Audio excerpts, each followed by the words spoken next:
Wow. Thanks for all those questions about the June market. You're wondering what's happening? What's going on? What should I do if I'm a buyer, if I'm a seller? What if I'm both?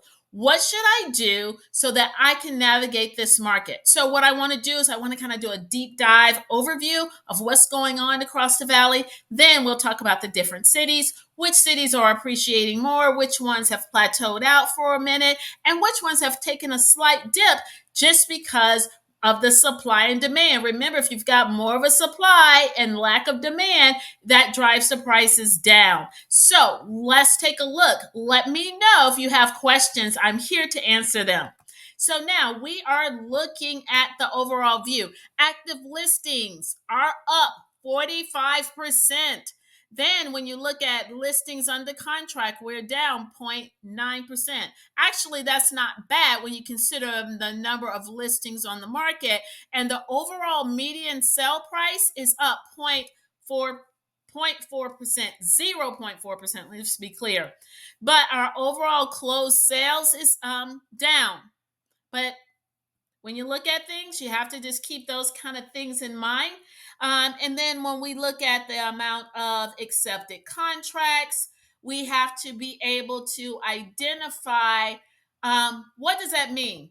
The number of accepted contracts and the time to get them under contract. So when we look at June of 2023, which is right here, we're looking at it was 21 days. In 24, it was 30 days.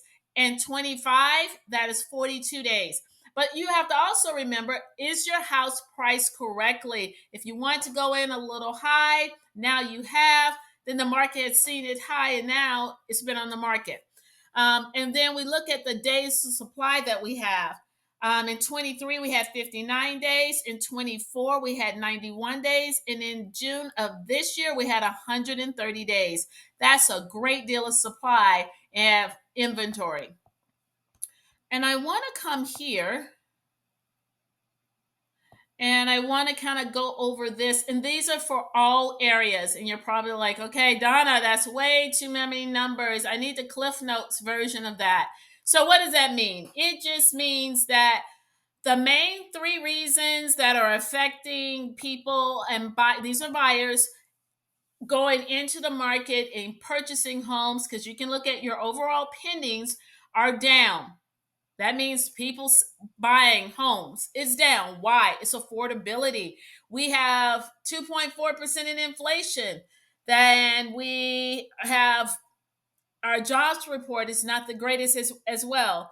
And when we look at all these factors, this is what increases the pressure on buyers wondering, okay, what can I buy? And the most buyers that we are connecting with, of course, are buying below their or what they can afford because they don't know where inflation is going and they don't want to be caught off guard and they don't want to have a situation where they can't live. They're just paying their mortgage.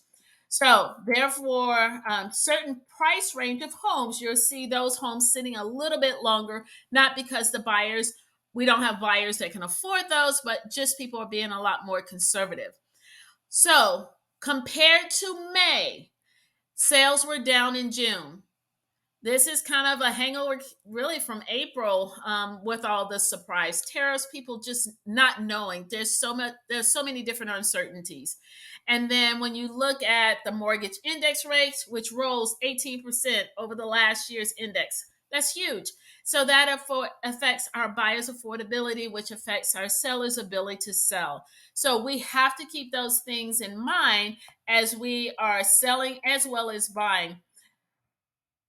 So more sellers have decided that maybe I'm going to see how much I can get for my house because I really need to sell right now because I'm um, doing something different. Retirees, just keep in mind and be mindful that you only have one time to make a first impression.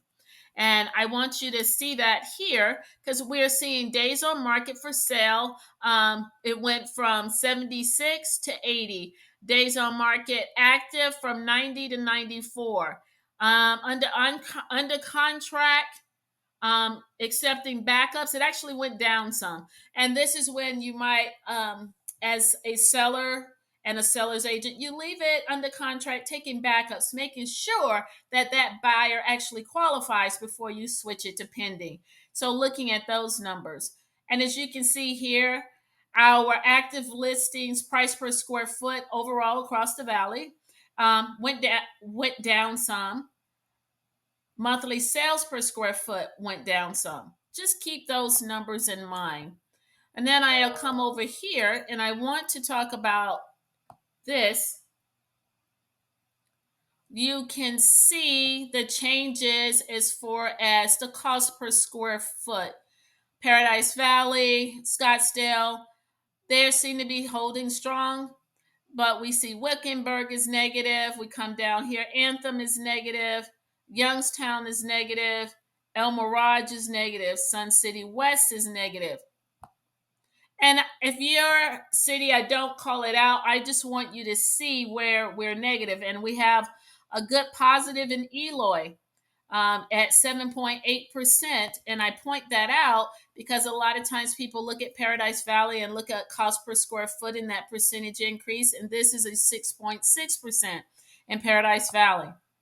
A lot of people are like, where is Eloy? So Eloy had that Nokia plant building electric semis, and Lucid bought them out. And so Eloy is doing well, and the affordability factor in Eloy is there.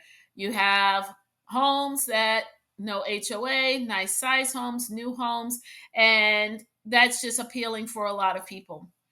And you can see Coolidge is at 2.3%. We come back up here to Queen Creek. We're at 0.7. So across the valley, it varies, but Sun Lakes is 2.5%. And again, if you want to talk about your particular city, I'm here to help. And we'll come over here just to kind of get an overall gauge. Annual appreciations just on the tip of the red. And this is when you look at the monthly average per square foot. But when you look at the annual average per square foot, we're just in the green. So our price is changing across the board. It depends on where you live, as you saw on the appreciation chart. And it all goes back to supply and demand and what our market is doing. So when you wonder about your neighborhood, let's talk about it. We'll do a dive into your community and be able to see. But as you can see, the supply, looking at the market, we are pretty close on being balanced if you take the numbers overall across the valley. So let me know if you have any questions. I am truly here to help you. Donna Allman with RE/MAX.